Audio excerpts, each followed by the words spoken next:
PYQ based on a chapter AC circuit that was asked in CET 2024.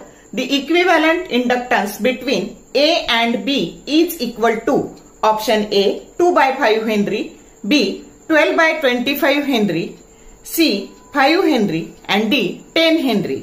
तर आता हे आकृतीत नीट बघा, हे जे सगळे इंडक्टर्स आहेत हे एकमेकाला काय आहेत तर ते पॅरलल आहेत आणि पॅरलल साठी काय फॉर्म्युला असतो 1 by L that is equal to 1 by L1 plus 1 by L2 plus 1 by L3 and plus 1 by L4.